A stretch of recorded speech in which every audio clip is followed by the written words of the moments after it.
Hi everyone, David Maley here, and today we're going to do some pretty interesting stuff. So I'm going to show you how to graph cluster data inside of Power BI. So if you look at the recent videos I've done, I think I just did one last week or the week before, and I've done one in the past on clustering analysis, right? Kmeans cluster analysis in particular. And I also put a document out on ResearchGate that is a complete walkthrough of that. So you can go to that video, and on there's a link to that, and you can watch that.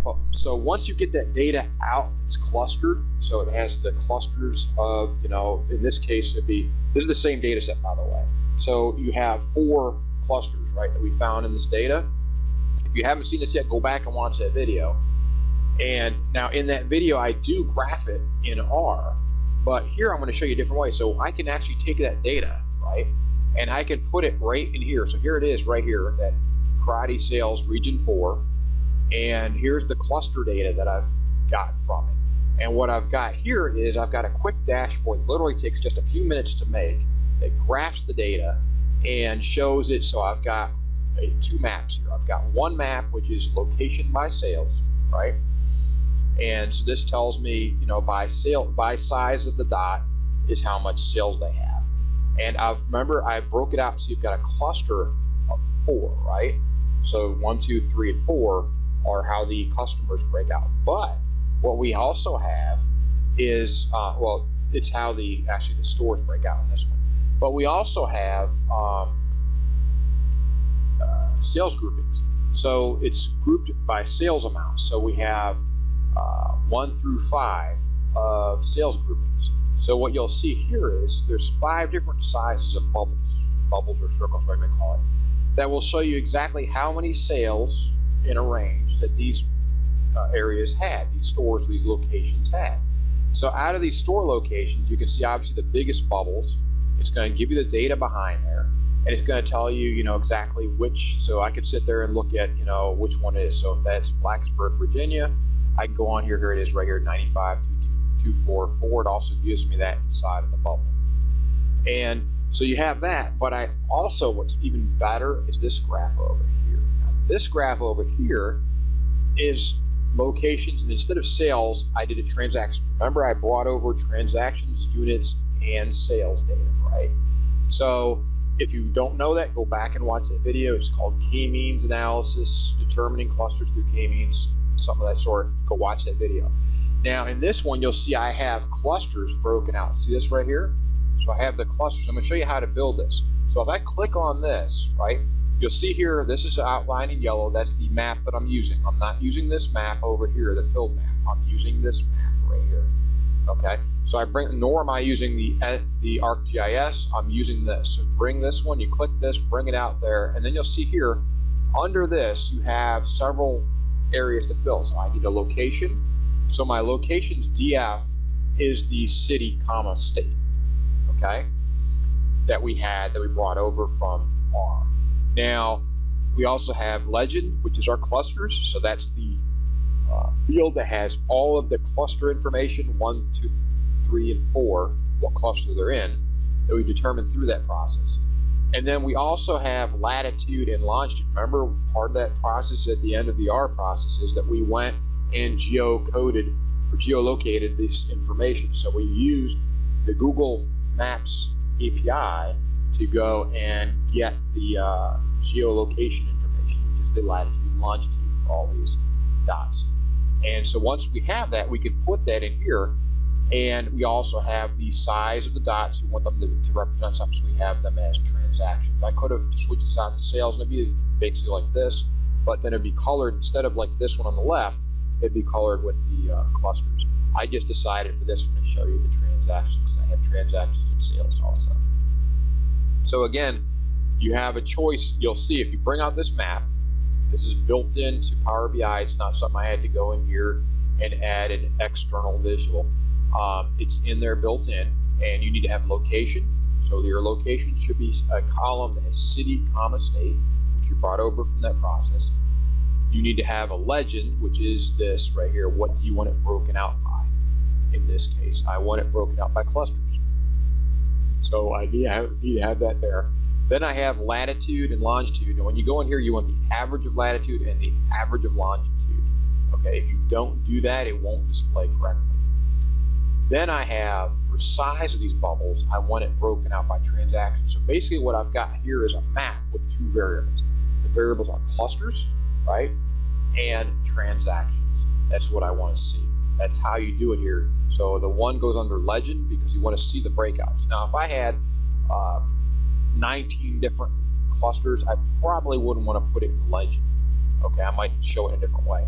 But in this case, I've got 4, and I rarely ever see stuff with 19 clusters. So usually I see things with like 2, 3, 4, 5 meaningful clusters. Once you go beyond that, you're either looking at really huge data, or you're looking at something where the clusters are not significant enough to really pay attention to and break out. They kind of merge between one another. So that wouldn't be something good to use. So in this case, we do have defined clusters, and you can actually see them here. So you can see the blue right here. You can see them around. There's some lower. The blue tends to be in the middle. There's no really lowest, tiniest spots that I can see.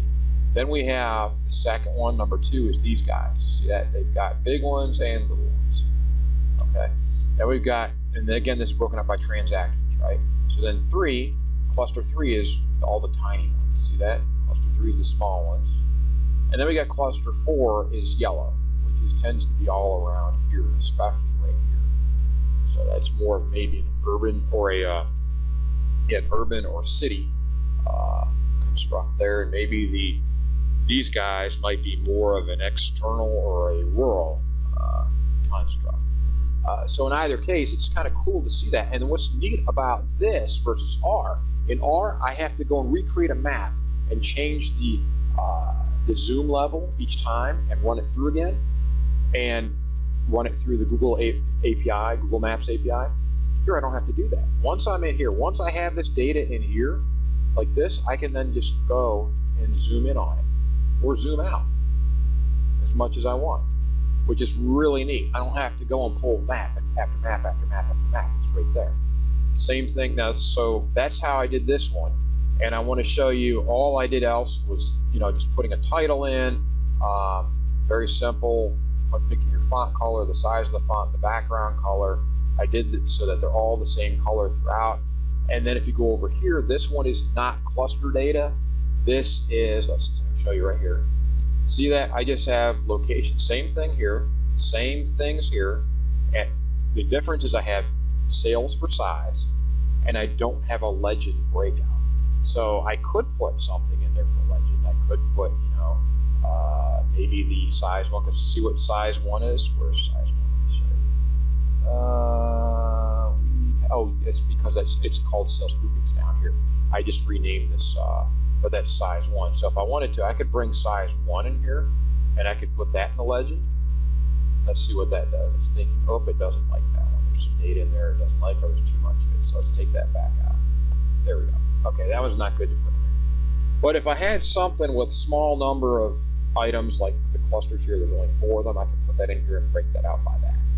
But regardless, so let's click on this. You have these 4 things in here. Obviously, average of latitude, average of longitude. When you bring them in, they tend to want to go to sum. Just put them to average so that they'll display correctly. If I put them to sum, that will not show correctly. And then all that I have besides those 2, and the same thing here is the title, same thing. I changed the colors up from the generic colors you get. So you go to data colors, you can either pick default colors or advanced controls. Your bubbles, bubble size if you want to change the bubbles. You have map styles if you want to change this to a darker map. If I wanted to change this to, roadmap, whatever I want, I can do it through there. Now, down here, these guys are just, all they are is this, the simple table. There's 2 of them in a row here. You have matrix and table. You want table for these. And all I'm doing for a table, let's click on, make sure you click on it, go back here. This first one's where you put in all your values. And you'll see right here, once I've clicked on that, all I've done, this is actually, it just has one blank field spot in it when you open it up. And you just put in what you want to show here, one after another. And then you order them how you want. So in this case, I wanted it, this is by location, gives me the longitude and latitude. Maybe I want latitude first, so we take that one and put that up here, and there we go. Now we got latitude and longitude. That's the way it should be, latitude first and then longitude. Then we got our sales groupings. I changed the name of that instead of size 1, because size 1 would be meaningless. If you want to change the name of something, you just click on this, rename, and rename it to what you want. And then I have sales, because I wanted to show that sales is the same here as is over here. The difference is you just have to have it ordered differently. So, or not ordered, but the slicer right here. You have to have this up to the same area, and you'll see it's the exact same values.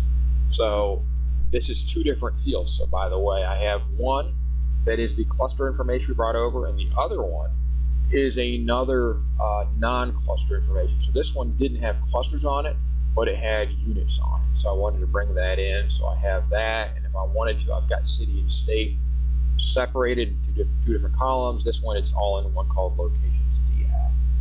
But you can see in here I have city state. I can rename this. Let's say that one's locate. Let's click on this. Let's make that correct. That should be city state. So let's rename that to city underscore. Do we have it there? City underscore state, something like that. So let's do that. We do that. There we go, and it'll show you exactly like that. Yep, so that's the exact same thing. And we have transactions and units over here. I didn't have units over here. I could have transactions, units. I got sales and match, so you know what they are. And it's the same number of stores, city and state. The only difference between these two is, keep in mind, this one is broken out by city and state. This one's broken out by city and state and store. So if you had a location, a city that had 2 or more stores in it, which we actually do, then this will show you a little bit more of a breakout. This will show you more. So I think Roanoke, there's 2 right there. See that? So these would be in one, lumped into one. These 2 would be lumped together over here. So let's go to Roanoke over here, and there it is. Nope, actually no, Roanoke, because we have, Roanoke is in 2 different states. There's Roanoke, Kentucky, and Roanoke, Virginia. Is that the same? Yep, so that is not the case. They are the same in both. So apparently that's weird. They have the same store number for both. It doesn't matter. Regardless, here's the data, and this is how you show it. So again, it's really helpful to have this, to give a dashboard like this to your users, your requesters, and it's very simple. Once you've built something like this, by the way, what's really cool here is I can run my process through R over and over again for different data, like for another week, another year, whatever it is, another month, and I can just go and bring that data, and I don't have to rebuild this ever again. What I can do is just minimize this. I can go over here, and instead of hitting edit queries, I can hit data source settings, and as long as I bring in the file, the Excel file, built the exact same way with the same headers or same column names and the same sheet name and the same number of columns, all I have to do is rename the sheet that I'm bringing in with another one. So I would just go here, change source, whether it's the clusters or the other one. This is the first one, this is the second one, doesn't matter which one. And I would just click and select which new one I want. That's all I have to do. Hit enter and bring it in, and it'll reload those in, and then it'll update this based on the new data, which is really cool. So this is like building a template that you could reuse, and they could actually use this to monitor these locations per month, per year, whatever it is they want. It'll show. So that's really neat, and this shows you. I really like this right here because it shows the cluster breakouts, and you can actually look in there. And so when you target customers, you do targeted mailings. You do targeted campaigns. What works for one cluster may not work for another. So you might want to go and try different things, because these guys over here in this gray area are probably going to shop entirely differently than these guys over here. So when I say shop, I mean that they're going to go in and maybe they do different things. So maybe they have different classes. This is karate studios, right? So maybe some of them are more expensive. Maybe some of them have more days open per week. Maybe some of them have many more options. So it's not just karate. Maybe they have Muay Thai, and maybe they have Jiu-Jitsu, and maybe Taekwondo, which is a little bit different than karate. It's similar, but it's a little bit different with more kicks than punches like karate does. Maybe they have Judo. Maybe they have CrossFit training and a gym available. So it could be anything. Maybe they're hooked up to a gym. I don't know. So that's where these clusters come in. Maybe, you know, what works for one will not work for others. This way you can go and break things out and figure out, well, what would work for those areas. But it's a great way to visualize your data and then to give, so like now once I've built this, I could easily publish this, and then I would have to just give the URL to the people that I want to send it to, right? So the directors and executives and whomever else this would get sent to. And then I just have to make sure that they have access to Power BI. That's it. It's that simple. Power BI, if you have it in your company, is like, I think it's like $9 a user. It's very cheap. And you just add people to it, publish it, and then they can all access this. Now what's really cool is they can access this not only through a desktop like this, but they can also access it through their phone, through their tablets, and through the web. So once you've published this, they can access this for meetings, they can access it for anything they want and show it on, you know, to email it, whatever they need to do. And they can, once they access this, they can, same as you, they can go click behind this and see the data behind it. All they have to do is click here and they can say show data, they can export the data, they can, whatever they want to do, they can zoom in on these things and, you know, oh, maybe I want to look at, well, what's this store over here? What's this little guy over here? Why is that red one way over here? You can start to look at things like that and start to figure things out. But that's what's neat about clustering. And now this one's not the clusters, keep that in mind, this one is right here. But it's what's neat about breaking your data out, looking at your data and trying to see what is behind this data. Why are the gray ones at a certain sales point, why are they so big? And why are the blue ones not as big? And some of them are close, but some of them are not. You know, what cities are behind these? Are they gym locations? Are they solely karate? It could be anything. Regardless, it's a really cool way to show your data, publish it, and give it to somebody else. Now keep in mind, this data right here is from the TKD Region 4 data. It is up on Kaggle. I will give you the link to that if you want to download that data set. And then make sure you watch the Kmeans video on Kmeans clustering, which is a complete walkthrough, and I'll take you through every step of figuring out what are the clusters, how did I arrive at 4 clusters, why didn't I select 2 or 3 or 5 or 6, why did I select 4, why was 4 optimal. It'll show you not only that, but you'll then draw up and do the Kmeans cluster on it. You'll get the output and you'll go and put it and append it to the original data file. So you'll have each one of these and you'll have the clusters just like this. And then you can take that data set and visualize it in R, okay, which is wonderful and great. But you can also bring it in here. And once you put your data in here, you can sit here and give it to your customers, give it to your users, and let them play with it. Let them go and figure out what they want to see on it. Let them go and get their own insights.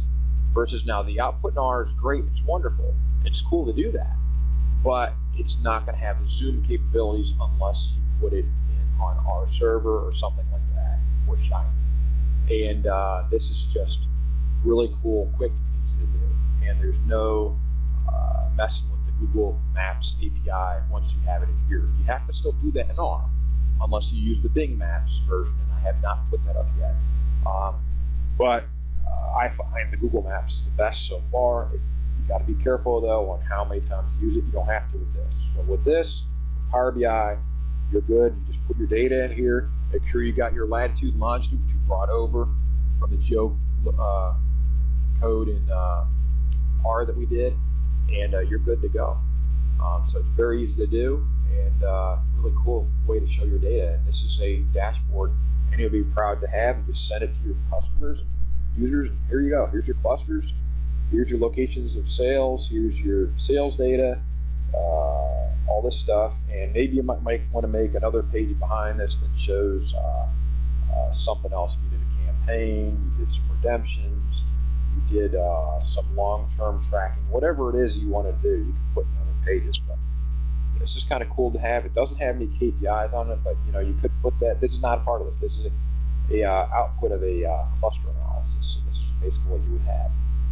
Well, I hope you found this interesting and useful. It's a great way to show your data. And it's a great way to play with your data and drill down with it without having to constantly use the Google app or Google Maps API, which, by the way, now they charge money for, so you gotta be careful with that. But this, you don't have to use that. Once you have the data here, you're good to go. Thanks again for watching. Please take a moment to subscribe, like, and comment. Leave me a comment. I would love to hear from you, hear what you have to say, what you would like to see, what you want to see next. I've had some great ideas from people about things I'm going to be bringing in the future here, the near future. And some of the things I've already done are from ideas from some of the subscribers and viewers of my channel here. So thanks again. Please take a moment to subscribe, like, and comment, and have a great day.